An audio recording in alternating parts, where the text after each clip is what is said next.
Chase Creech here. Today I'm starting my Road to Elite powerlifting series. I'm doing the USPA meet in West Virginia, Ghent, West Virginia, and that's July 18th. So I'm about 12 and a half weeks out. And so I decided to start making some videos, see how this goes. I feel like I'm at the point in my powerlifting career where I feel like I'm confident giving a little bit of advice, and I've taken more advice than I know just from people, just from my favorite lifters I watch: Brandon Lilly, Pete Rubish. I like a bunch of guys. Dan Green. I'm a big fan of George Lehman, and I watch a ton of Ed Cohn videos, even though I feel like he was before the YouTube era where you can just talk and, if you're good enough, people listen. But sad we got to miss that, Ed. But you inspire me nonetheless. Today I want to talk about kind of some stuff I'm doing for my program, and maybe you can apply it to your own programming. And I've just learned a lot about programming, just doing program cycles and over these last 3 years. And maybe it's just some tips to help y'all out. First point I want to talk about is hitting your weakness. Basically, I like to think of it like this: you're only as strong as your weakest link in this sport. For a while there, I mean, this is still the case, really. I was really good with floor speed on my deadlift, so I might be able to get 650 to my knees, but if you can't lock it out, it doesn't really matter. And when I started hitting the weaknesses, when I started breaking those 600s, I'm hoping to hit 7 at this meet. So that you want to base your program around your weakness. Obviously, you want to hit the main movement first, pretty much always.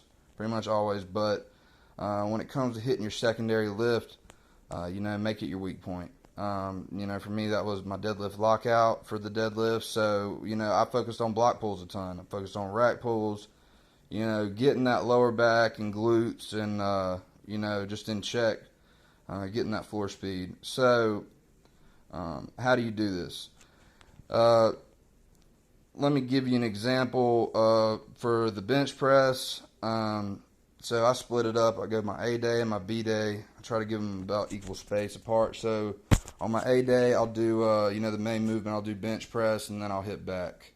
Hit a lot of back. So, and the reason back is so important is, chest, speed off the chest, and, bringing the bar down to the right spot. I mean, this is a game of inches. If you bring this shit down half inch too high, half inch too low, that's the difference in an easy triple or not getting it.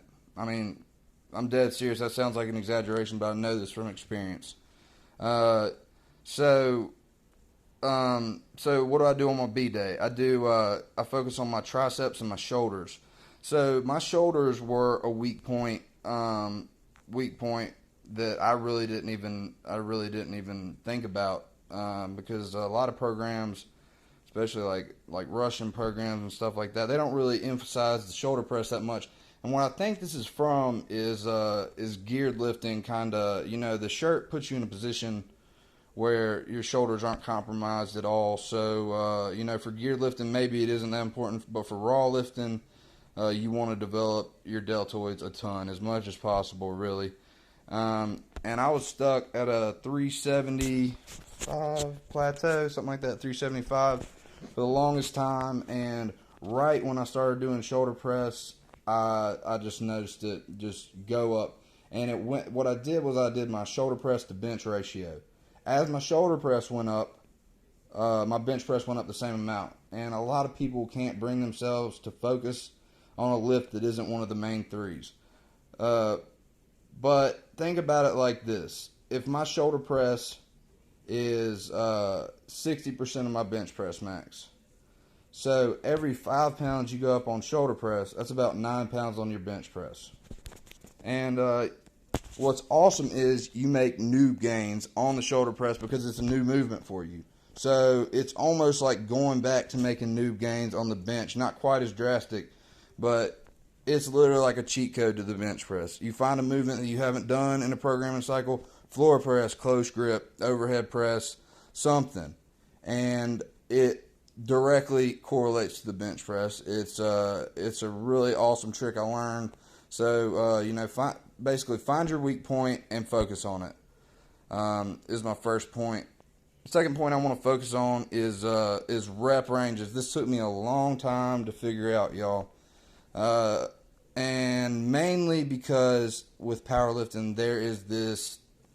I don't know who said this or why it came about, but you're like, oh, I can't do more than 3 reps. I can't do more than 5 reps, something like that. And that's just not the case. Going heavy every week, it's just too hard on your joints. And you're testing the muscles a lot. You're building your central nervous system, but you're not developing the muscles. You're not getting enough size. And powerlifting is all about being strong for your weight, but you got to develop the muscles to a certain point. You really do. That's just bottom line, period.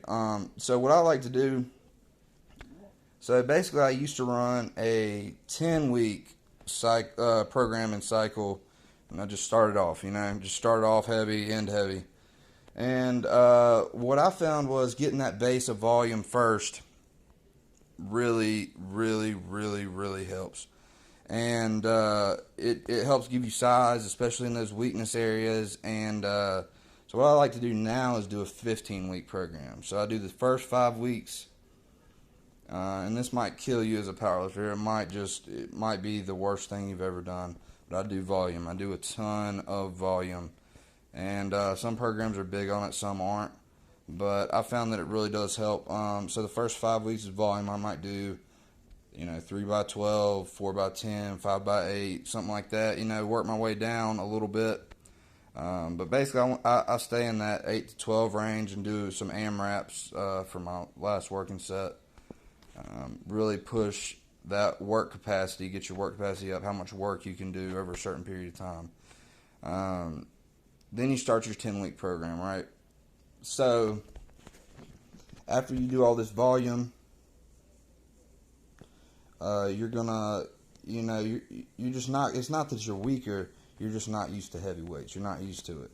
So what I like to do is I start out with some heavy 5s, something like that, And the second day, if I'm doing, say on bench press, I'll do a heavy 5 day for my main movement, and then on the second day, I'll work on, I'll do some speed bench.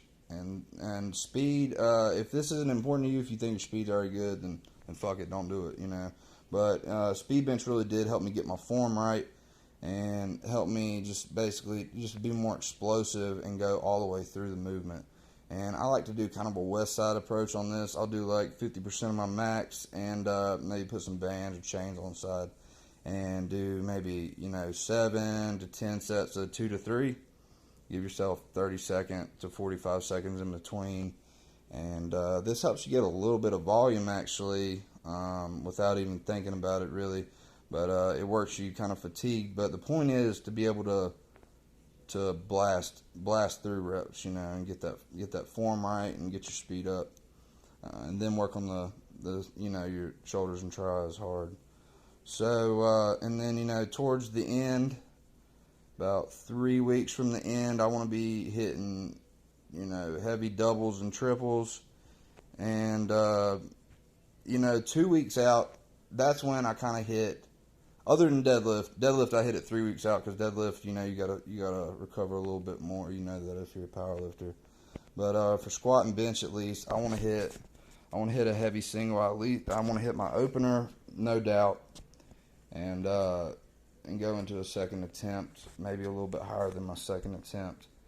And that's what you're gonna be doing in competition. You got to prepare for it sometime. You can't just do 5 and be ready for the meet. You actually do gotta load that bar up at least once.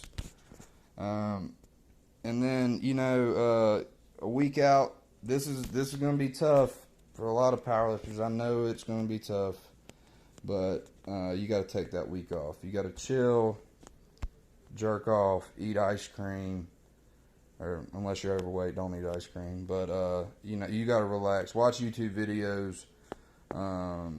You know, just chill. Watch TV. Find something to keep you occupied that's not physical. You need to lightly stretch some. You know, a couple days, and just, you know, work on fueling your body. Work on fueling your body, and it sucks, but it's going to be worth it when it comes to meet time, because that's when you set big PRs that matter. So, all right, hope y'all learned something. Watch my Road to Elite series and subscribe to my channel. Keep lifting hard.